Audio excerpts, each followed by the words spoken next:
সম্মানিত শিক্ষকবৃন্দ, রফিকুল এডুকেশন বিডির নতুন আরেকটি ভিডিওতে আপনাদেরকে স্বাগত জানাচ্ছি। তো প্রিয় শিক্ষকবৃন্দ, আজকে আমি আসলে যে আপডেট খবরটি নিয়ে আসলাম সেটা হলো শিক্ষকদের ডিসেম্বর মাসের বেতন কবে যা জানা বলেছে মাউসি। তো এই সংবাদটি আসলে আপনাদেরকে দেখাবো। আর আপনারা দেখতে পাচ্ছেন এই সংবাদটি আমি পেয়েছি দ্য ডেইলি ক্যাম্পাস থেকে।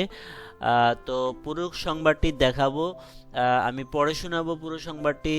তার আগে আপনাদের প্রতি ছোট্ট একটা অনুরোধ রইল, আপনারা যদি আমার চ্যানেল রফিকুল এডুকেশন বিডিতে নতুন হয়ে থাকেন অবশ্যই চ্যানেলটিকে সাবস্ক্রাইব করে রাখবেন, আর ভালো লাগলে অবশ্যই লাইক কমেন্টস করবেন। তাহলে আমি আর কথা বাড়াচ্ছি না, আমি পুরো সংবাদে চলে যাচ্ছি। আপনাদেরকে আমি সবটা সংবাদ পড়ে শোনাবো।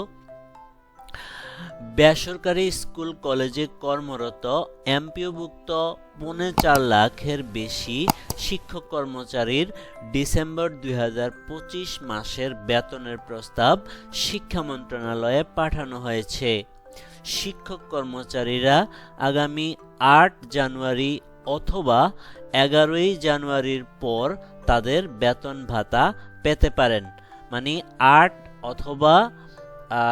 জানুয়ারি অথবা 11 জানুয়ারি। 8 জানুয়ারিতে যদি কোনোভাবে বেতন না হয় তাহলে 11 জানুয়ারিতে 100% আপনারা বেতন পেয়ে যাবেন।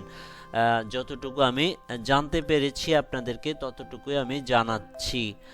তো তারপরে যেটা ছিল, বৃহস্পতিবার 1 জানুয়ারি মাধ্যমিক ও উচ্চশিক্ষা অধিদপ্তরের মাউসির একটি সূত্র দ্য ডেইলি ক্যাম্পাসকে জানিয়েছে ডিসেম্বর মাসের বেতনের প্রস্তাব পাঠাতে কিছুটা বিলম্ব হয়েছে। এ কারণে শিক্ষক কর্মচারীদের বেতন পেতে এবার কিছুটা দেরি হতে পারে।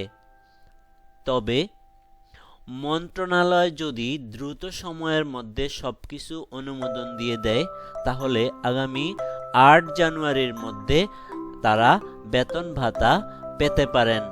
তবে 8 জানুয়ারির মধ্যে বেতন পাওয়ার সম্ভাবনা কম বলে জানিয়েছে সূত্রটি।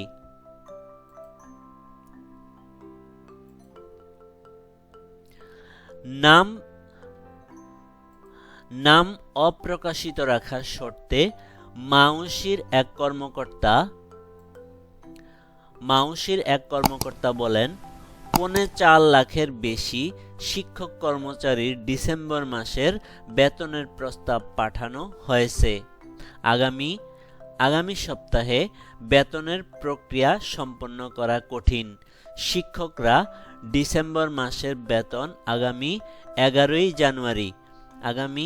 11 জানুয়ারির পর পাবেন বলে মনে হচ্ছে। তো সম্মানিত শিক্ষকবৃন্দ, এই ছিল আজকের আপডেট খবরাখবর। মানে 8 তারিখে যদি আমরা বেতন নাও পেয়ে যাই তাহলে অবশ্যই 11 তারিখে পাওয়ার সম্ভাবনা অনেক বেশি। তো বাকিটা সময় বলে দিবে আমরা কখন বেতন পেতে পারি। তো আজকের মতো এতটুকুই।